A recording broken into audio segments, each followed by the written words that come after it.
नमस्कार दोस्तों, आप सभी का बहुत बहुत स्वागत है ऑप्शन लर्निंग सीरीज़ के 30th वीडियो में। तो काफ़ी चीज़ें हम कवर कर चुके हैं और एक खुशी की बात है कि ये ऑप्शन लर्निंग सीरीज़ जो है हमारे यूट्यूब चैनल पे, इस पे जो है 1 मिलियन हावर जो है वॉच टाइम हो चुका है और बहुत सारे लोगों की जो बहुत सारे ब्लेसिंग्स आई है उनको बहुत बहुत धन्यवाद। तो अगर आपने ये वीडियोज़ नहीं देखी है तो आप इनको वीकेंड टाइम का यूटिलाइज़ करके आप अपने कंसेप्ट क्लियर कर सकते हो और इनके जो वर्ड हैं, टर्मिनोलॉजी है, वो जो है कंसेप्ट हमने यूज़ करने स्टार्ट कर दिए हैं। तो आने वाले दिनों में जो हम स्पेसिफिक स्ट्रेटजी यूज़ करेंगे तो वहाँ पे आपको ये चीज़ें समझने में दिक्कत ना आए। तो इसलिए मैं बोल रहा हूँ कि आप देख सकते हो, क्योंकि बहुत सारे कमेंट्स हमने देखे हैं जो बेसिक्स क्वेश्चन हैं, जो बेसिक थ्योरी है जो हम ऑलरेडी कवर कर चुके हैं, उनके रिगार्डिंग नए वीडियोज़ पे कमेंट आ रहे हैं। तो इसका मतलब है कि उन्होंने स्टार्टिंग के वीडियोज़ नहीं देखे हैं। तो इसलिए अगर आप वहाँ पे कुछ कमेंट डाल रहे हो, आप कम से कम ये देखिए कि वहाँ पे ऑलरेडी कवर है या नहीं है वो टॉपिक, उसके बाद पूछिए। ओके, तो यहाँ पे लास्ट वीडियो में हमने डिस्कस किया था कि ऑप्शन बायर क्या करते हैं, क्या प्रोस्पेक्ट है, क्या वहाँ पे कमियाँ रह जाती है, कैसे जो है उनको बाय करने में ध्यान रखना चाहिए कि उनको थीटा के सामने डेल्टा ज़्यादा होना चाहिए, उसके लिए क्या कर सकते हैं, फार एक्सपायरी में जा सकते हैं या फिर जो डिफरेंट काइंड की सिचुएशन थी हमने डिस्कस की थी। आज जो है हम ऑप्शन राइटिंग के बारे में डिस्कस करेंगे। यहाँ पे हम आज भी कोई स्ट्रेटेजी डिस्कस नहीं करेंगे, स्ट्रेटेजी जो है नेक्स्ट वीडियो से ऑनवर्ड आएगी। बाइंग की भी, सेलिंग की स्पेसिफिक जो स्ट्रेटेजी है वो आने वाले दिनों हम वीडियो में डिस्कस करेंगे। कैसे पैरामीटर को देख करके, कैसे डाटा को देख करके क्या ट्रेड लेना है, इंट्राडे, पोजिशनल, वो और कैसे मैनेजमेंट होती है, वो सब चीज़ सीखेंगे।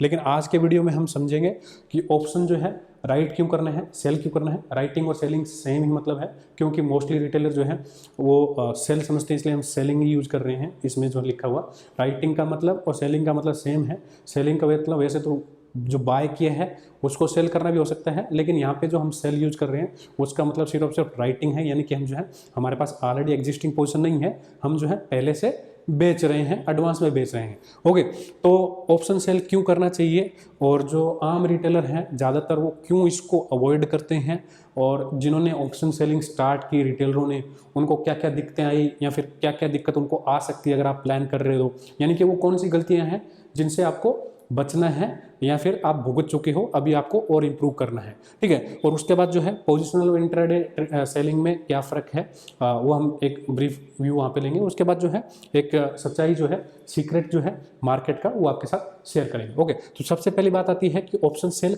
करना क्यों है। लास्ट वीडियो में हमने ये डिस्कस किया था कि जो ऑप्शन बायर है वो मोस्ट ऑफ द टाइम क्या करता है, लूज करता है। क्यों करता है? क्योंकि वहाँ पे प्रीमियम डीके होता है। प्रीमियम डीके क्यों होता है आपको एक बार जो है ब्रीफली में जो है याद दिला देता हूँ, आपको ध्यान होगा कि आपका जो अंडरलाइंग एसेट पे जो भी व्यू था, अंडरलाइंग एसेट जो है आपका ऊपर जा रहा है, ये अंडरलाइंग एसेट जो है आपका ऊपर जा रहा है, आपका व्यू था कि ऊपर जाएगा तो मैं जो है कॉल बाय करूंगा। लेकिन वहाँ पे क्या हो रहा था, जब मार्केट ऊपर जा रही है तो डेल्टा जो है प्राइस को ऊपर की तरफ पुल कर रहा है, लेकिन थीटा जो है हमेशा ही नीचे की तरफ पुल करता है। और जब मार्केट की डायरेक्शन अपोजिट होती है आपके व्यू के, तब क्या होता है, थीटा जो है डेल्टा के साथ देने लग जाता है।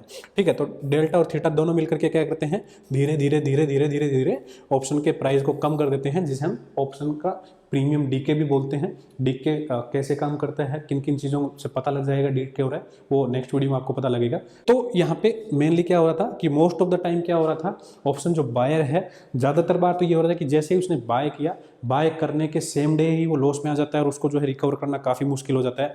और ज़्यादातर बार हमने देखा कि जो ऑप्शन बायर हैं उनके लॉस होते हैं। तो वो जो लॉस है वो कौन गेन करता है, हमने पहले डिस्कस किया ना। डेरिवेटिव में क्या है, डेरिवेटिव में अगर वन ट्रेडर अगर प्रॉफिट कर रहा है तो सेम टाइम पे दूसरा लॉस कर रहा है, तो अगर कोई लॉस कर रहा है तो डेफिनेटली कोई ना कोई प्रॉफिट कर रहा है। कंसेप्ट ये था कि लूज करते हैं, तो यानी कि जितना लूज करेंगे बायर उतना ही गेन करेंगे सेलर। तो मेन कंसेप्ट क्या है कि आपको प्रॉफिट करना है।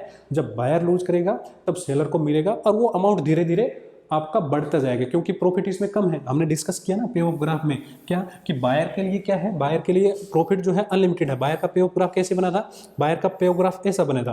ठीक है, कि अगर वो कोई कॉल बाय करता है और मार्केट ऊपर जाती है तो एक ब्रेक इवन के बाद वो कितना भी प्रॉफिट कर सकता है। लेकिन सेलर के लिए क्या है, सेलर के लिए पास जो है पहले ही ये जो प्रीमियम है ये डिसाइडेड है, इससे ज़्यादा जो है वो प्रॉफिट नहीं कर सकता। लेकिन ये जो छोटा अमाउंट हमको दिख रहा है, अमाउंट भले ही छोटा है, लेकिन अगर आप इसको कंसिस्टेंसी करेंगे तो ये जो है एक बड़ा अमाउंट बन जाएगा। कैसे बन जाएगा, अभी मैं आपको एक एग्जांपल के साथ समझाता हूं कि अगर आप रेगुलरली वीकली ऑप्शन बेचते हो इंडेक्स के, इंडेक्स के रेगुलर वीकली ऑप्शन बेचते हो, क्योंकि हम ज़्यादातर ट्रेड करते हैं निफ्टी में, तो इसलिए मैं निफ्टी का एग्जांपल ले रहा हूँ यहाँ पे कि अगर आप अपने 3 लाख के कैपिटल से, एक टिपिकल एग्जांपल जो ज़्यादातर रिटेलर के पास स्टार्टिंग में होता है वो एग्जांपल मैं ले रहा हूँ 3 लाख का, 3 लाख के कैपिटल से अगर आप वीकली ऑप्शन सेल करते हो, सिर्फ 15 रुपये वाली स्ट्राइक अगर बेचते हो, तो 5 साल में वो कैपिटल आपका 40 लाख से ज़्यादा हो जाएगा। हालांकि ये नंबर जो है 50 लाख से ज़्यादा था, लेकिन फिर भी ये नंबर कम क्यों रखा है, कुछ लॉसेज भी आएंगे, कई बार आपको मैनेजमेंट भी करना पड़ेगा, कुछ वीक्स जो है हो सकता है आपको नेट प्रॉफिट ना भी हो।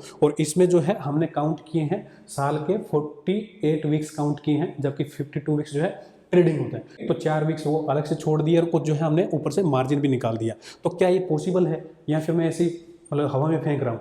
नहीं, हवा में नहीं फेंक रहा हूँ, ये एक्चुअल है और आपको मैं ये दिखाऊंगा कैसे। आपको अगर 3 लाख से 5 साल में 40 लाख रुपए कमाने हैं तो आप जो है कैलसी से कर सकते हो, अपनी कैलकुलेट कर सकते हो कि अगर आप हर वीक में 1.25% का गेन लेते हो, कितना 1.25% का गेन लेते हो हर वीक में, ठीक है, तो 5 साल बाद जो है आपकी कैपिटल कितनी होगी?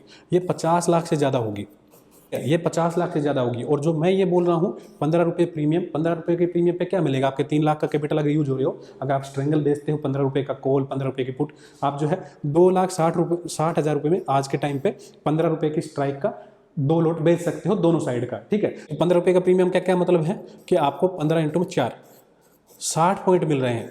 ओके, 60 पॉइंट का मतलब क्या है? यहाँ पे 60 पॉइंट का मतलब है कि आपको 60 पॉइंट्स इंटू में 75, ये लगभग अगर मैं ब्रोकरेज हटा दूँ 300 रुपये, तो 4200 रुपये आपके पास बनते हैं। आपका प्रीमियम कितना है? 3 लाख। आपका टारगेट 1.25% का कंप्लीट हो रहा है, आराम से कंप्लीट हो रहा है। तो 1.25% के अगर आप वीकली रिटर्न लेते हो, ठीक है, स्टार्टिंग में ऐसा तो नहीं है कि आपको एक्स्ट्रा 4,000 मिल गए तो उससे अगली बार आप नया लोड बेच सकते हो, लेकिन धीरे धीरे क्वांटिटी बढ़ रही है ना आपकी। अब जो है 1 साल बाद मान लेते हैं कि आपने 1 साल लगातार प्रॉफिट किया, ठीक है, अब 1 साल बाद जो है आपका 1 साल में कितने वीक्स हो गए? 48 वीक्स। अगर आपने उसमें से 30 वीक भी प्रॉफिट किया, बाकी का लॉस में आपस में एडजस्टमेंट हो गया, तो 30 वीक बाद में क्या हुआ? आपके पास नया 1.25 लाख रुपये कैपिटल आ गया, आप उस पर नया ऐड कर रहे हो। तो ये चीज़ें धीरे धीरे बढ़ती है। स्टार्टिंग में टाइम लगता है, पहले 1.5-2 साल आपको लग रहा है यार कि 3 लाख से चालू किया था लेकिन 5 लाख पे पहुंच गए, 2 साल लग गए। लेकिन यूँ सोचो ना कि 2 साल में भी आपको अगर 3 लाख से 5 लाख पहुंच गए, स्टार्टिंग में आपने कुछ गलतियां भी की होगी, कुछ सीखा भी होगा, लेकिन 2 साल में भी कौन करता है? 2 साल में आपका 3 लाख का 5 लाख कौन देता है? कौन सा बैंक देता है? कौन सा एफडी देता है? कोई नहीं देता, कोई रिटर्न नहीं देता, कोई म्यूचुअल फंड नहीं देता। और फिर आपने सीख भी लिया, आपको मैनेजमेंट भी आ गई, अब आप कंसिस्टेंटली उसको ग्रो कर रहे हो, तो फिर जो आपका रिटर्न होगा वो बहुत जल्दी धीरे धीरे पहले टाइम लगेगा, फिर जो है एक्सपोनेंशियल हो जाएगा। स्टार्टिंग ईयर्स में आपको लगेगा कि यार क्या कर रहा हूँ, 2 लोट बेच रहा हूँ, पूरे हफ्ते खाली बैठा हूँ, ठीक है, 2 लोट खोल के बेच दिए, 2 लोट पुट के बेच दिए, लेकिन क्या कर रहा हूँ। लेकिन बिलीव कीजिए कि अल्टीमेट आपको जो है ये सेटअप अगर आपने सीख लिया, आप जो है फ्यूचर भूल जाओगे, ऑप्शन बाइंग भूल जाओगे, आप इक्विटी कैश भूल जाओगे। कैश में स्टॉक्स को रिटर्न देने में 10-10, 20-20 साल लग जाते हैं डबल होने में। आपने देखा होगा कितने स्टॉक्स जो हैं हर 2 साल में 3 साल में डबल होते हैं। लेकिन अगर आपने ये कर लिया, हर वीक जो है 1.25% का कंसेप्ट पर अगर आप चले, हालांकि इसमें डिसिप्लिन होगा, सीखना पड़ेगा, मैं आपके साथ शेयर भी करूंगा, हमारी थ्योरी भी शेयर करूंगा, हम कैसे काम करते हैं वो भी शेयर करेंगे, लेकिन ये कोई मुश्किल काम नहीं है। कैसे? जैसे कि मैं आपको एक एग्जांपल शो करता हूं, जैसे कि मैंने भी आपको बताया कि ट्यूसडे को ही हमने जो है एक पोजीशन ली थी। आप में से कई लोग जो है हमारे साथ जुड़े हुए हैं प्रो टेलीग्राम चैनल में, उनको मालूम होगा हमने जो है क्या पोजीशन ली थी। हमने जो है पोजीशन ली थी 13,800 का पुट जो है हमने शॉर्ट किया था, और साथ में जो है 15,000 की कॉल शॉर्ट की थी। ओके, यहाँ पे हमको नेट क्रेडिट मिला था 48 रुपीज़ का। ओके, अभी कितने रुपये चल रहा है? अभी चल रहा है ये 14 और 7 21 रुपये का, ठीक है, यानी कि 27 रुपीज़ हमको ऑलरेडी मिल चुके हैं। 27 रुपीज़ हमको मिल चुके हैं। हमारा एक स्प्रेड पे टारगेट कितना है? 30 रुपये का, और मंडे आराम से आ जाएगा। ये मंडे जैसे ही मार्केट खुलेगी ये आ जाएगा, आराम से आ जाएगा, मुझे मालूम है। और यहाँ पे आप देखिए कि मार्केट से काफ़ी दूर है ये। हालांकि आपको मैनेजमेंट भी सीखनी पड़ेगी, ऐसा नहीं है कि आपने बेच दिया कुछ भी, वो काम है। ऐसा पैसा बनाना आसान होता तो हर कोई बना लेता, लेकिन मैं बता रहा हूँ कि यहाँ पे 48 रुपीज़ क्रेडिट मिला है। हमको टारगेट कितना है? सिर्फ 30 रुपये, 30 रुपये 1.25% का वीकली का, ठीक है। अब ये ट्यूसडे को क्यों बेचा हमने, थर्सडे को क्यों नहीं बेचा, या फिर आज क्यों नहीं बेचा, वो आपको सीखना पड़ेगा। वो जो है ट्रेड कब लेनी है, कौन सी स्ट्राइक चूज करनी है, वो हम जो है आने वाले दिनों में आपके साथ डिस्कस करेंगे, ठीक है। लेकिन कहने का मतलब ये है कि अगर आप चाहो तो यहाँ पे इजीली कर सकते हो। अब मैं बोलूँ कि अगर आपको 100% कमाने हैं, 100% अगर आप किसी को अनसिक्योर्ड लोन भी देते हो जहाँ पे पैसा वापस आने की दिक्कत है, तो भी वो 1 महीने बाद देगा। किसी को अगर आपने उधार दे दिया, लोन दे दिया 1% पे, 100% पे, महीने का, वीक का नहीं महीने का, तो वहाँ से पैसा लेना कितना मुश्किल है। बैंक वाला आपको 3% जो है, 2.5% साल के रिटर्न है। म्यूचुअल फंड वाले कितने रिटर्न देते हैं आपको मालूम है। तो अगर आप 100% कमाना चाहते हो 4 फरवरी तक का, जस्ट फॉर एग्जांपल कि आपके पास एक्स्ट्रा कैपिटल पड़ा है, तो आपको 15 रुपये वाली स्ट्राइक बेचनी है। ठीक है, 15 रुपये वाली स्ट्राइक अगर आपको आज फ्राइडे को बेचनी है, कौन सी स्ट्राइक थी जो 15 रुपये की चल रही थी? 13,300 और 15,300। मार्केट कहाँ पे है? 14,400 के आसपास, यानी कि 1000 पॉइंट नीचे, 1000 पॉइंट ऊपर। कितनी बार जो है इंडेक्स ने एक वीक में 1000 पॉइंट नीचे तोड़ करके फिर वापस 2000 पॉइंट ऊपर आया? मार्च से पहले ऐसी मूवमेंट हमने तो कभी देखी नहीं थी। हाँ, हो सकती है, लेकिन जब मार्केट 1000 पॉइंट तोड़ेगा तो क्या आप खाली बैठे रहोगे, आइडल बैठे रहोगे, हाथ पे हाथ रहे? नहीं बैठे रहेंगे, कुछ तो करेंगे ना। हाँ, तो वो करना ही काम है यहाँ पे। तो पहली बात तो मोस्ट ऑफ द टाइम जो है 90% जो है आप जब ऐसी पोजीशन बनाते हो, कैसी, जैसे कि हेज फंड वाला बनाते हैं, तो आप मोस्ट ऑफ द टाइम 90% जो है आप सेफ रहते हो। लेकिन 10% बार में आपको मेहनत करनी पड़ेगी। 10% में या तो आपको कुछ लॉस भुगतना पड़ेगा, या फिर जो है आपको कोस्ट टू कोस्ट निकलना पड़ेगा, या फिर जो है आपको ट्रेड जो है मैनेज करनी पड़ेगी, ताकि जो है आपको लॉस ना हो। वो जो है हम सीखेंगे आगे। ओके, तो कहने का मतलब ये है कि अगर आप छोटा छोटा गेन के लिए काम करोगे तो एक बड़ा अमाउंट जो है धीरे धीरे टाइम के साथ बन जाएगा। ओके, अब इसके बाद बात आती है कि रिटेलर बेचते क्यों नहीं है। इतना अच्छा है, अगर 3-5 साल में 3 लाख से 40 लाख रुपए बन रहे हैं 100% हर महीने के कंपाउंडिंग इंटरेस्ट पे, तो रिटेलर बेचते क्यों नहीं है? उसका रीज़न ये है, पहली बात तो नॉलेज नहीं है।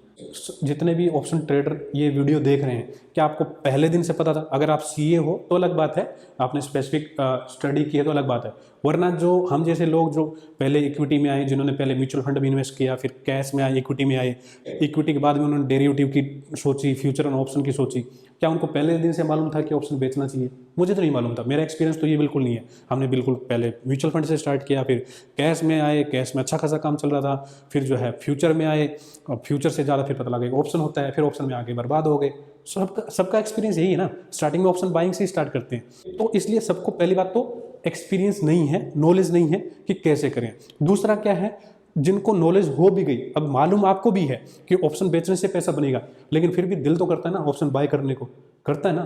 तो सबसे पहली बात क्या है, लालच है। लालच है उनको, हर किसी को जल्दी पैसा चाहिए, इसलिए ऑप्शन बाइंग करते हैं, सेलिंग नहीं करते। दूसरा क्या है कि कुछ के पास कैपिटल कम है। अब सच में कैपिटल कम है, किसी के पास 50,000 60,000 रुपये है, तो क्या ऑप्शन बेचेगा?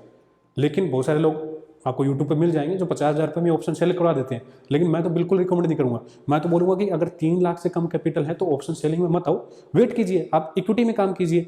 आप जो है अपना कैश में पोर्टफोलियो बनाइए 2.5-3 लाख का, उसके सामने एक लोट बहुत दूर का आप जो है कवर्ड कॉल बेच दीजिए। जब आपके पास अमाउंट ज़्यादा हो तो आप जो है धीरे धीरे ऑप्शन में स्विच हो जाइए। हाँ, लेकिन 1.5 लाख रुपए जो है आप एक लोग ट्राई कर सकते हो, लेकिन मैं रिकमेंड नहीं करता हूँ, वो आपकी अपनी पर्सनल स्ट्रेटेजी है, ट्रेडिंग बिहेवियर आप कैसे करते हो। लेकिन कईयों के पास कैपिटल नहीं है, ये इशू सच में है, तो उनको तो जो है ऑप्शन बाय करना कंपलसरी हो जाता है। अगर उनको ऑप्शन में ट्रेड ही करना है तो कैपिटल है नहीं, तो इसलिए उनको बाय ही करना पड़ेगा। दूसरा क्या है कि कुछ लोगों को मिसकंसेप्शन है रिस्क के रिगार्डिंग और अनलिमिटेड लॉस के रिगार्डिंग, कि अगर ऑप्शन सेल कर दिया तो उसमें रिस्क बहुत ज़्यादा है, प्रॉफिट सिर्फ 10 रुपये मिल रहा है, 15 रुपये मिल रहा है, और लॉस उसमें अनलिमिटेड है, ये हो जाएगा वो हो जाएगा। लेकिन कितनी बार होता है वो तो आप चेक कीजिए। तो उनके कंसेप्शन जो है, उनके मन में एक फियर बैठा हुआ है कि ये करने से ये हो जाएगा, हालांकि बात ऐसा नहीं होता है। आप पहले हिस्टोरिकल डाटा को, स्टैटिक्स जो है, जो स्टैटिकल आप चेक तो कीजिए, उसको बैक टेस्टिंग तो कीजिए कि अगर आपने ये ट्रेड ली होती तो आप जो है एक साल में कितनी बार इसमें अनलिमिटेड लॉस के केस पे जाते, और क्यों जाते, उसको कैसे आप मैनेज कर सकते थे। तो आपको स्टडी करना चाहिए। उसके बाद आता है कि कुछ लोगों का एक्सपीरियंस गलत है, एक्सपीरियंस जो है अच्छा नहीं है। क्यों नहीं है? ऑप्शन बाइंग में लॉस किया, फिर जो है ऑप्शन सेलिंग के बारे में सोचा, कहीं पे सीख लिया, बिना पूरी प्रैक्टिस किए, बिना पूरी स्ट्रेटजी के कुछ भी ऑप्शन सेल कर देते हैं, और उसके बाद जो है हमको लॉस होता है। फिर जो है बहुत बड़ा लॉस होता है। ऑप्शन बाइंग में तो 10,000 20,000 का लॉस हुआ, लेकिन सेलिंग में एक ही लोट में एक बार में 60 70 हज़ार लाख लाख तक के लॉस हो जाते हैं, ठीक है, एक ही लोट पे। तो वो जो है फिर प्रॉब्लमेटिक आती है। तो वो एक्सपीरियंस कौन से हैं? वो एक्सपीरियंस जो कि गलत हो जाते हैं ऑप्शन सेलर के साथ, और क्यों होते हैं वो हम अभी डिस्कस करेंगे कि क्या गलत हो जाता है ऑप्शन सेलर के साथ, एक रिटेलर ऑप्शन सेलर के साथ क्या गलत हो जाता है। सबसे पहली बात जो गलत होती है, ऑप्शन बायर से ऑप्शन सेलर बन गए आप, लेकिन आपका जो कंसेप्ट है वो अभी तक क्लियर नहीं हुआ है। क्या आप अभी भी डेल्टा के साथ उलझे हुए हो? आपको जो है बेस कंसेप्ट है ऑप्शन सेलिंग का कि आपको ऑप्शन सेल का मतलब है कि थीटा सेल करना, आप जो है डेल्टा सेल नहीं करोगे। लेकिन जैसे कि हमने अभी डिस्कस किया कि आप हर हफ्ते जो है 1.25% कमा सकते हो, आप जो है ट्यूसडे को या वेडनेसडे को 15 रुपये वाले स्ट्राइक का स्ट्रैंगल बेच करके। लेकिन अब क्या होगा, 15 रुपये का आपने एक हफ्ते बेचा, 2 हफ्ते बेचा, तीसरे हफ्ते जो है आप एवेंजर बन जाओगे कि नहीं मार्केट पे मेरी बहुत अच्छी पकड़ बन गई है, मार्केट तो नीचे ही जाएगा, मैं जो है काम करता हूँ एटीएम की कॉल बेच देता हूँ। अब 15 रुपये की जगह आपने लालच कर लिया 70 रुपये का, आपको डेल्टा, अब आपको लग रहा है कि मार्केट नीचे जाएगी, इसलिए आप क्या कर रहे हो, डेल्टा बेच रहे हो। अब मार्केट नीचे गई नहीं, ऊपर चली गई और 70 का 150 हो गया, 15 करके आपने 75 रुपीज अर्न किया, और वो आपने एक ही वीक में अपनी शानपति में लूज कर दिया। तो आप जो है कंसेप्ट भूल जाते हो। ऑप्शन सेलिंग मतलब थीटा सेलिंग, जहां पे थीटा ज्यादा हो डेल्टा कम हो, वो आपको सेल करना है, डेल्टा सेल नहीं करना है। डेल्टा जो बाइंग है वो काम है ऑप्शन बायर का, डेल्टा के साथ प्ले करना काम है इंट्राडे का। पोजिशनली ऑप्शन जो सेल करते हैं उनको हमेशा थीटा का साथ लेना चाहिए। अपने व्यू पे, सिर्फ व्यू पे जो है आप ऑप्शन सेल मत करो। आपको लग रहा है कि मार्केट नीचे जाएगी, आपने कॉल बेच दिया, आपको लग रहा है कि मार्केट ऊपर जाएगी, आपने एटीएम के आसपास जो है पुट बेच दिया और आपका व्यू गलत हुआ, और वहां पे आपका जो ऑप्शन राइट किया हुआ है वहां पे काम तमाम हो जाएगा। तो सबसे बड़ी गलती क्या है, वो अपने कंसेप्ट को भूल जाते हैं। दूसरी गलती क्या है कि वो इंट्राडे में बहुत बड़ी क्वांटिटी बेच देते हैं। उनको लग रहा है कि आज तो मार्केट पक्का उठेगी, बोल दिया ना, उसने बोल दिया कि मार्केट उठेगी, टीवी वाले ने बोल दिया मार्केट उठेगी, डाटा भी शो कर रहा है, तो आज जो है इंट्राडे लीवरेज लेकर के फुल पुट बेच दिए, मार्केट ने जो है जंप ले लिया नीचे। वो क्या होगा, उस टाइम पे फंस जाएगा। इंट्राडे लीवरेज बहुत ज़्यादा ले लिया, 4 गुना, अभी तो हालांकि लिमिट कर दिया, 4 गुना से ज़्यादा जो है लीवरेज आप ले नहीं सकते, पहले 10 गुना मिलता था। अब आपने कोई स्ट्राइक बेच दी 200 पॉइंट 300 पॉइंट नीचे की, और मार्केट जो है 2% गिर गया, अब 2% गिरने पे ही आ जाएगी वो एटीएम बन जाएगी स्ट्राइक आपकी, फिर आप फंस जाओगे। अब उसको रोल ओवर नहीं कर सकते, पोजिशनल ओवर द नाइट नहीं ले जा सकते।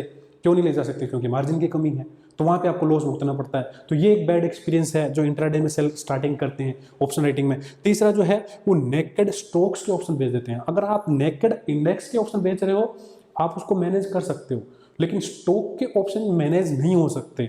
मैं अपना खुद का एक्सपीरियंस बताता हूँ कि लास्ट टू लास्ट क्वार्टर में इन्फी का रिजल्ट आने से पहले जो है हमने एक अच्छी स्ट्रेटेजी बनाई थी। ओके, वहाँ पे हमने पुट भी सेल किए थे, उसके सामने कुछ कॉल भी सेल किए थे, और कॉल जो है स्प्रेड में सेल किए थे। ओके, अब मार्केट में क्या हुआ कि इन्फी जो है 5% उठ गया। अब 5% उठने से क्या हुआ, मेरे बेचे हुए ऑप्शन सारे प्रॉफिट में आ गए, बहुत खुशी हुई, ठीक है। सेम टाइम पे जो कॉल बाय किया था स्प्रेड में, वो भी प्रॉफिट में आ गया। सिर्फ एक पोजिशन जो है रह गई थी, वो लॉस में थी।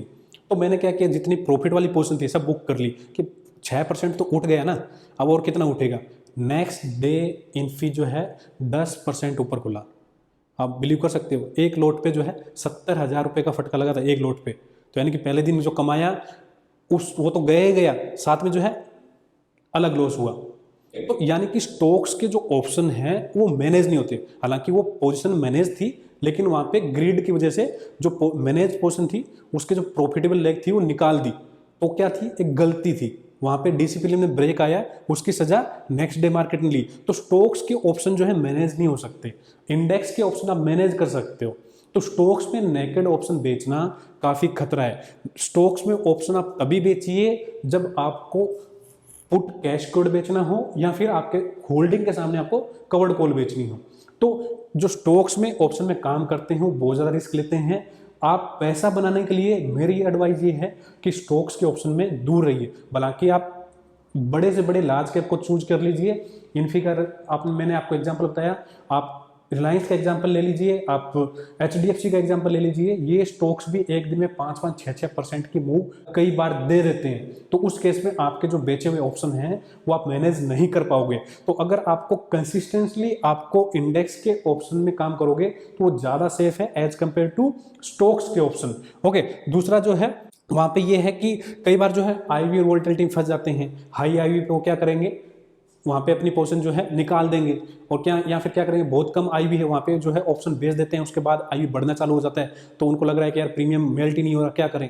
ठीक है, कई बार क्या होता है वोलेटिलिटी मार्केट में इतनी है, जैसे कि 100 पॉइंट गिरा, फिर 200 पॉइंट उठ गया, फिर 100 पॉइंट गिरा, तो क्या जब नीचे गिर रहा है तो वो क्या करेंगे, कॉल बेच रहे हैं, जैसे ही ऊपर उठा, ऊपर उन्होंने पुट बेच दिया, तो उनकी दोनों ही ट्रेड फंस गई।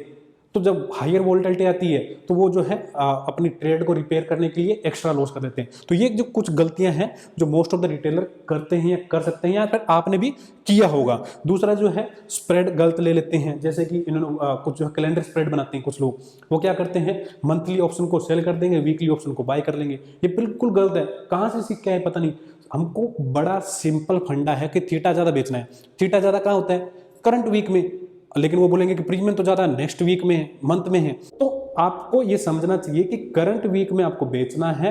अगर आपको कैलेंडर स्प्रेड बनाना है, कैलेंडर स्प्रेड जो बनाते हैं, तो करंट वीक का जो है या करंट एक्सपायरी का जो है आप बेचिए और फार एक्सपायरी का बाय कीजिए, जहां पे थीटा का इफेक्ट कम होता है। ठीक है, तो कुछ लोग जो है स्प्रेड गलत बना लेते हैं, या फिर वो क्या करते हैं कि महंगा स्ट्राइक जो है बेच देते हैं और सामने सोचते हैं कि दूर की बहुत सस्ती स्ट्राइक बाय कर लेते हैं, वो उनको कुछ कवर नहीं देती। अब किसी ने जो है जस्ट फॉर एग्जांपल निफ्टी का जो है 14,400 की कॉल बेच दी और साथ में 15,000 की कॉल बाय कर ली, और मार्केट एक्सपायर होता है 14,700 के आसपास, तो 15,000 की कॉल क्या काम आई, तो स्प्रेड उन्होंने गलत चूज कर लिया, एक्सपायरी गलत चूज कर ली। तो यानी कि वो स्प्रेड वगैरह गलत बना लेते हैं, स्ट्रेटेजी जो है सही नहीं बना पाते, उसकी वजह से भी उनको बैड एक्सपीरियंस होता है, लॉस हो जाता है। ओके, अब इसके बाद बात आती है कि क्या इंट्राडे ऑप्शन और पोजिशनल ऑप्शन सेलिंग है, जो हमने अभी कंसेप्ट किया कि आप जो है हर वीक 1.25% कमा सकते हो, लॉन्ग टर्म के लिए कर सकते हो, तो क्या हम ये इंट्राडे में कर सकते हैं। देखो, हर ट्रेडिंग स्ट्रेटेजी के जो है अलग व्यू होते हैं। आपको कैश में ट्रेडिंग करना है, आपका कैश में कैपिटल रखना है, तो अलग स्ट्रेटेजी है, फ्यूचर की अलग स्ट्रेटेजी है, ठीक इसी प्रकार पोजिशनल की अलग स्ट्रेटेजी है, और इंट्राडे ऑप्शन की बिल्कुल अलग स्ट्रेटेजी है।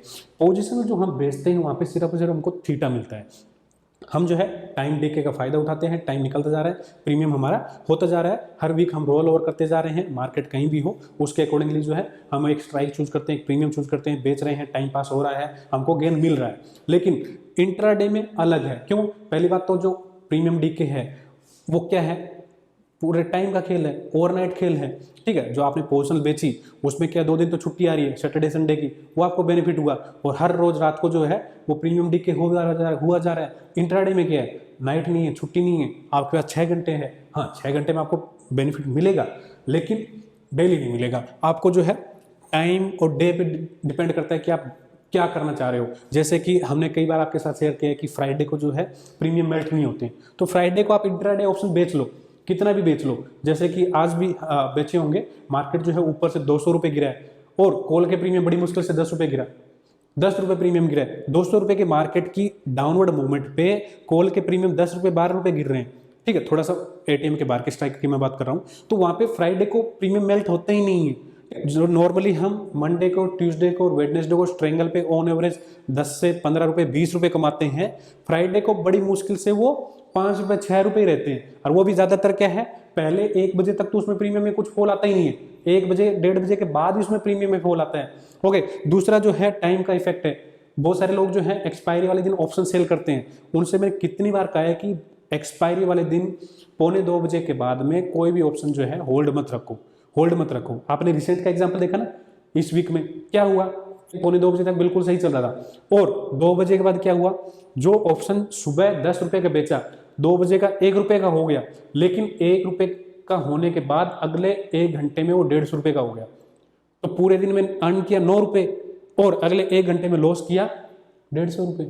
तो यानी कि टाइम का और दिन का बहुत इफेक्ट होता है। ये हम स्पेसिफिक एक वीडियो में आगे डिस्कस करेंगे कि कौन से दिन को कितना प्रीमियम डीके होता है, कौन से टाइम में आपको ऑप्शन बेचने चाहिए, इंट्राडे भी अगर आपको काम करना है, तो अगर आपको डेल्टा भी बेचना है साथ में, आपका व्यू है, तो डेल्टा का कैसे फायदा लेना है और कौन से डाटा सेटअप देख करके आपको इंट्राडे ट्रेड करनी है। इंट्राडे ट्रेडिंग के लिए जो है कौन कौन से हेल्पिंग टूल हो सकते हैं, वो जो है आप iForOption.com पे देख सकते हो। ठीक है, प्रीमियम डीके, राइटिंग स्क्यू और ऑप्शन चेन के OI बिल्डअप, एक्टिव OI, तो ये जितने भी टूल है इनको देख करके आप ऑप्शन इंट्राडे सेल कर सकते हो। बहुत सारे लोग जो हैं फ्यूचर ट्रेड करते हैं, फ्यूचर ट्रेड के बजाय आप ऑप्शन सेल करो, वो ज़्यादा बेटर है, रिटर्न कम मिलेगा।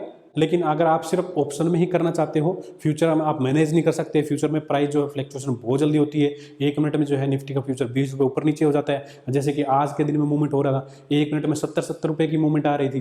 ठीक है, 1 मिनट में मार्केट जो है 70 रुपये ऊपर था, फिर जो है वापस से 80 रुपये नीचे था। तो उस केस में फ्यूचर मैनेज नहीं होते, जल्दी जल्दी ऐसे हिट होते हैं। उससे बेटर है आप ऑप्शन सेल करके काम करो। और बाइंग से तो बेटर है, वो तो हम ऑलरेडी डिस्कस कर चुके हैं। तो इन टूल्स का यूज करके भी आप जो है इंट्राडे ऑप्शन सेलिंग में हेल्प ले सकते हो। और ये जो है पोजिशनल में तो डेफिनेटली हेल्पफुल है ही है, देखने के लिए कि आज क्या हुआ, आगे क्या हो सकता है। ओके, अब इसके बाद बात आता है कि क्या स्पेसिफिक स्ट्रेटेजी है। हाँ, स्पेसिफिक स्ट्रेटेजी है, बहुत सारी है, आपने देखी भी होगी, सुनी होगी, पढ़ी होगी, आपने ट्रेड भी की होगी। नेकेड ऑप्शन बेचने की, स्प्रेड बेचने की, डिफरेंट काइंड के स्प्रेड है, vertical spread, debit spread, credit spread, calendar spread, बहुत सारे स्प्रेड हैं। ओके, आयरन कंडोर है, बटरफ्लाई है, शॉर्ट बटरफ्लाई है, और आपकी जो है स्ट्रेडल है, स्ट्रेंगल है, बहुत सारी है। इनको हम एक एक करके आने वाले दिनों में डिस्कस भी करेंगे कि कौन सी एक्सपायरी, क्या स्ट्राइक चूज करेंगे तो कौन सा स्प्रेड बनेगा, कौन सी स्ट्रेटेजी बनेगी, उसके क्या फायदे हैं, कब कौन सी लेनी चाहिए, आईवी को देख करके कौन सी स्ट्रेटेजी यूज करनी चाहिए, वोलेटिलिटी को देखते हुए कौन सी यूज करनी चाहिए, मंडे को बेच रहे हो तो कौन सी यूज करनी चाहिए, वो जो है हम सब उनको डिस्कस करेंगे वन बाय वन आने वाले दिनों में, जो हम स्ट्रेटेजी जो है डिस्कस करेंगे। अब इसके बाद आती है एक कटु सत्य, जिसको मैं बोलता हूँ कड़वी सच्चाई।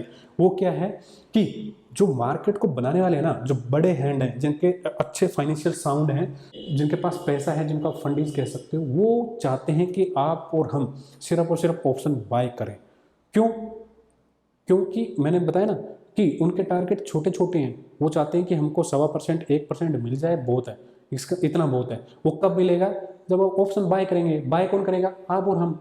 लेकिन हमने मना कर दिया कि हम ऑप्शन बाय नहीं करेंगे, हम तो सेल करेंगे। तो आप देखिए कि पिछले 2 सालों में ऑप्शन के सेलिंग में, ऑप्शन के जो राइटिंग होती है उसमें रिटेलर का पार्टिसिपेट काफ़ी बढ़ गया पिछले 2-2.5 सालों में।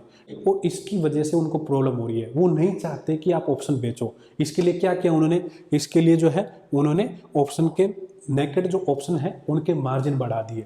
अगर आप पहले जो ऑप्शन नेकेड जो है कोई 80-90 हज़ार में ले सकते थे, अब भी जो है आपको उसका 1.5 लाख रुपये देना पड़ेगा। बोल रहे हैं कि इसमें रिस्क ज़्यादा है। अबे पैसा हमारा, तो आपको क्या प्रॉब्लम है? उन्होंने क्या किया? बढ़ा दिया। चलो ठीक है भाई, आपने हमारे बारे में सोचा। फिर उन्होंने बोला कि एक काम करो, आप जो है स्प्रेड बना लो। स्प्रेड आपको क्या लग रहा है? आपकी भलाई के लिए बनाए। आपको क्या लग रहा है कि जो आपने जस्ट फॉर एग्जांपल कि 13,800 का मैंने एग्जांपल दिया है आपको कि 13,800 का इस वीक का पुट बेचा, जस्ट फॉर एग्जांपल। वो बोल रहे हैं कि साथ में जो है इसको सेव करने के लिए 13,600 की पुट बाय कर लो। अब क्या होगा? यहाँ पे बड़ी मुश्किल से 24 रुपये मिले थे, और ये उस टाइम जो है 10 रुपये का चल रहा था, या 10 या 12 रुपये का चल रहा था। अब 10 रुपये तो इसमें निकल जाएंगे बेचने में, इसको बाय करने में। तो यहाँ पे प्रीमियम कितना बचा? 14 ही रुपये बचा। और क्या ये सेफ गार्ड करेगा इतना ज़्यादा? क्या ये सेफ गार्ड करेगा? एक्चुअल में करेगा? अगर मार्केट 13,800 से 13,600 पे एक्सपायरी हो गई, ठीक है, 13,600 पे हो गई, तो ये तो मेरा 24 वाला फिर भी 200 रुपये हो गया। लॉस तो होना तो हो गया 200 रुपये। अब यहाँ पे क्या होगा? ये जीरो हो जाएगा। तो 200 रुपये का लॉस तो हो ही रहा है, सेफ गार्ड कहाँ हुआ? लेकिन वो क्यों चाह रहे हैं कि आप 13,600 का साथ में पुट बाय करो? क्योंकि जो 13,600 पे बेचेगा, कौन बेचेगा? नेकेड कौन बेचता है? फंडीज, जो बड़े फंड वाले हैं वो बेचते हैं। वो चाहते हैं कि आप स्प्रेड बनाओ। तो अगर मेरे को नेट 14 रुपये ही मिल रहे हैं, तो मैं 13,800 को बाय सेल करके 13,600 को बाय करने के बजाय मैं इसी को बेच देता हूँ 10 रुपये में, और 200 रुपये नीचे हैं। लेकिन वो बोलते हैं कि नहीं, आप सिर्फ इसको मत बेचो, अगर आप इसको भी बेच रहे हो तो साथ में 13,400 बाय कर लो। क्यों? क्योंकि 13,400 भी तो कोई सेल कर रहा है ना, समझे आप? तो मार्जिन बेनिफिट के नाम पे वो आपको फोर्स कर रहे हैं कि आप ऑप्शन बाय करो ही करो। बुरा नहीं है, अच्छी बात है, आपका पैसा बचता भी है। आप जो है पहले 1.5 लाख में 1 लोट बेच रहे थे, अब आप 1.5 लाख में जो है 3 लोट बेच रहे हो। लेकिन अल्टीमेटली 3 लोट जो आपने नया बाय किया वो किसको फायदा हुआ? 3 कॉन्ट्रैक्ट जो आपने बाय किया वो किसको फायदा हुआ? ये तो सोचिए आप। तो ये सिर्फ आपके लिए नहीं किया गया है, या हमारे लिए नहीं किया गया है, ये किसी और के लिए किया गया है कि आपको मार्जिन बेनिफिट के नाम पे जबरदस्ती आपको ऑप्शन बाय करने को उकसा रहे हैं, तो बाय करने में किसका फायदा होगा, समझे आप। उसके बाद जो है इंट्राडे पे लीवरेज मिलती थी 10 से 20 गुना, हर ब्रोकर अपने हिसाब से देता था, कोई ब्रोकर तो जो है 25-25 गुना भी देता था, ठीक है। अब वहां पे जो है लोगों ने 1 रुपए का 2 रुपए के ऑप्शन बेचने चालू कर दिए, समझ रहे आप। 1 रुपए 2 रुपए का मतलब है कि ब्रोकेज तो हमारी कितनी लग रही है, 20 रुपए फिक्स पर ऑर्डर पे, एक साथ जो है आपने 10 लोट बेच दिए, ठीक है, और सिर्फ 2 रुपए के लिए बेच दिए, और 75 का लोट है, कितना हुआ 1500 रुपये, 1500 रुपये आपको प्रॉफिट हो रहा है। और ये जो काम है आप सिर्फ 1 लाख में कर रहे हो, 1 लाख रुपए पे आपको 1500 रुपये मिल रहा है, और कौन सा ऑप्शन बेच दिया, 5 रुपये वाला। अब मार्केट खड़ी है 14,400 पे, ठीक है, आज की बात करूं मैं, और 5 रुपये का प्रीमियम कौन सा चल रहा है, 13,200 का, 1200 पॉइंट इंट्राडे में तो नहीं गिरेगी ना मार्केट। तो रिटेलर सीख रहे थे ये चीजें, रिटेलर जो बहुत जल्दी ग्रैब कर रहे थे, तो 1000 पॉइंट ऊपर 1000 पॉइंट नीचे 2-2 रुपए के लिए 3-3 रुपए के लिए बड़ी क्वांटिटी बेचना लग गई। यहाँ पे जो है 5 रुपए वाला बेचा, शाम तक 3 रुपए का हो जाएगा प्रीमियम डीके होके, वो 2 रुपए के लिए 1500 रुपए मिल रहे हैं। अब लाख रुपए पे 1500 रुपए मिल रहे हैं, क्या बुराई है। लेकिन वो बोले कि ये मार्जिन दे कौन रहा है, ये ब्रोकर दे रहा है। अगर ये ब्रोकर मार्जिन देना बंद कर देगा तो ये नहीं बेच पाएगा 10 क्वांटिटी, कितनी क्वांटिटी बेच पाएगा, अभी 3 ही क्वांटिटी बेच पाएगा, और आने वाले दिनों में कितनी बेच पाएगा, 1.5 क्वांटिटी, और फिर क्या कर पाएगा, 1 ही क्वांटिटी, फिर बेच नहीं पाएगा। तो इंट्राडे जो मार्जिन है वो क्यों खत्म किए गए, आपको क्या लग रहा है, आपके पोर्टफोलियो बचाने के लिए, आपके पोर्टफोलियो बचाने के लिए किए गए, ऐसा नहीं है, इस भ्रम से बाहर आओ आप। उसके बाद क्या है कि पहले जो है हमारा जो शेयर्स रहते थे, नॉर्मली जो फुल सर्विस ब्रोकर है, जस्ट फॉर एग्जांपल कि आपका 5 लाख का कोई जो है कैश की होल्डिंग पड़ी है किसी स्टॉक में, उस 5 लाख के कैश की होल्डिंग के सामने हमको जो है 4 लाख रुपए नॉर्मली 20% अगर हेयर कट मानूं मैं एक बड़े लार्ज कैप का, तो 4 लाख रुपए आपको बिना कुछ किए ही मिल जाते थे। आप उससे ऑप्शन बेचिए, आप उससे ट्रेड कीजिए, कुछ भी। लेकिन अब उन्होंने बोला कि आपको जो है मार्जिन के लिए प्लेज करने पड़ेंगे, एक एक्स्ट्रा स्टेप, उसको पहले प्लेज करो फिर उसको छुड़वाओ, तो एक एक्स्ट्रा प्रोसेस जुड़ गया, एक डिफिकल्टी बढ़ गई। उसके बाद क्या है कि जो मार्जिन का हमको प्रीमियम बेनिफिट मिलता था ऑप्शन के बेचने पे, वो खत्म कर दिया। क्यों खत्म कर दिया, जस्ट फॉर एग्जांपल कि आपके पास जो है कैश के पोर्टफोलियो है, आपने उस पर कुछ मार्जिन ले रखा है, प्लेज कर रखा है, कुछ भी कर रखा है, और आपने जो है आज सुबह कॉल बेच दी, उसकी जो आपके पास मार्जिन था उससे कॉल बेच दी। अब किसी वजह से मार्केट गिर रही है, आपको कॉल में तो फायदा हो रहा है, लेकिन यहाँ पे आपको जो है 5 लाख के पे नुकसान ज्यादा हो रहा है, यानी कि आपका जो अल्टीमेट मार्जिन शॉर्ट पड़ रहा है, और आपने आज ही कॉल बेची है। तो इस कॉल से जो आपको 10-15 हज़ार रुपए, स्टॉक्स की बात कर रहा हूँ नॉर्मली, या फिर अगर आपने ऑप्शन बेचा तो ऑप्शन में इंडेक्स के ऑप्शन बेचे तो 3 से 5 हज़ार रुपये कोई भी आपने बेचा होगा, तो जो आपको 5 हज़ार रुपये का मार्जिन बेनिफिट मिलना चाहिए था प्रीमियम का, वो नहीं मिलेगा। आपको मार्जिन शॉर्टफॉल फिर भी दिखाएगा। आप सोचोगे कि यार मैंने ऑप्शन बेचा, उससे जो प्रीमियम मिला तो मेरा हुआ, अब उसको मैं यूज कर सकता हूँ ना, कैसे भी यूज करूँ, लेकिन वो आज यूज नहीं कर सकते आप, ये डिफिकल्टी बढ़ा दी गई। फिर क्या हुआ, फिर जो है आप कन्वर्ट नहीं कर सकते पोर्शन। आपको ध्यान होगा, आप जो है पिछले साल तक जो है क्या करते थे, आपने जो है किसी कोई भी स्ट्राइक के 10 लोट बेच रखे हैं, ओके। अब आपने क्या किया, इंट्राडे ट्रेड करना है, सबसे पहले आप क्या करते थे, इसको कन्वर्ट कर देते थे MIS में। फिर क्या होता था, यहाँ पे जो मार्जिन लगता था नॉर्मली जो 1 लाख रुपए लगता है मार्जिन, ठीक है, वो खाली होकर के आपको क्या लग गया, सिर्फ 30,000 20,000 रुपये लगता था, तो 7 लाख रुपये आपका फ्री हो जाता था, सिर्फ एक बटन से आपने कन्वर्ट किया और जो है वो फ्री हो गया। लेकिन अब आप ऐसा नहीं कर सकते, अगर आप इसको कन्वर्ट भी करते हो तो आपको उसका मार्जिन बेनिफिट नहीं मिलेगा। मार्जिन बेनिफिट के लिए आपको प्रीमियम जो है, इसको अगर आपको चाहिए कि ये मार्जिन जो है नॉर्मल से MIS में आ जाए, तो आपको क्या करना पड़ेगा, इसको स्क्वायर ऑफ करना पड़ेगा, इस पोर्शन को काटिए, फिर इसको दोबारा MIS बनाइए, और फिर शाम को उसको दोबारा कन्वर्ट कीजिए। तो ब्रोकर का फायदा, तो भले ब्रोकर हो, एक्सचेंज हो, जो भी रेगुलेटरी हो, जो भी सरकार हो, वो चाहते हैं कि हम ऑप्शन बाय करें। क्यों करें, ऑप्शन बाय करेंगे तो ज़्यादा क्वांटिटी बाय करेंगे, ज़्यादा ट्रेड करेंगे, उससे जो है ब्रोकर को ब्रोकेज का फायदा होगा, एक्सचेंज को ट्रांजैक्शन चार्ज का फायदा होगा, सेबी को अपने चार्जेस का फायदा होगा, क्लियरिंग मेंबर को क्लियरिंग का फायदा होगा, सरकार को STT का फायदा होगा, जितनी ज़्यादा ट्रेड होगी उतना ज़्यादा टैक्स होगा। तो सब चाहते हैं कि ऑप्शन जो है आप बाय करो, सेल ना करो। अब आप मेरे को यूँ बताइए, जब पूरी दुनिया आपके पीछे लगी है कि आपको ऑप्शन बाय करना है, सेल नहीं करना, ओके, तो आप पूरी दुनिया की मानोगे या फिर जो कंसेप्ट मैंने आपको बताया उसको मानोगे। बहुत सारे रिटेलर मान रहे हैं, चीज़ों को इंप्रूव करने में धीरे टाइम लगेगा। आप भी ऑप्शन सेलिंग स्टार्ट कीजिए, ज़्यादा नहीं तो कम से कम अपनी 30% 35% कैपिटल को पोजिशनली वीकली ऑप्शन सेल करने में यूज कीजिए। कैसे करना है हम जरूर सीखेंगे आने वाले दिनों में, स्पेसिफिक स्ट्रेटजीज कौन से दिन को क्या ऑप्शन बेचना है, इंट्राडे में कैसे बेचना है, पोजिशनल कैसे बेचना है, उसके लिए हमारे चैनल पे बने रहिए, सीखते रहिए, पैसा बनाते रहिए। मिलते हैं नेक्स्ट टाइम, तब तक थैंक यू, टेक केयर, जय हिंद।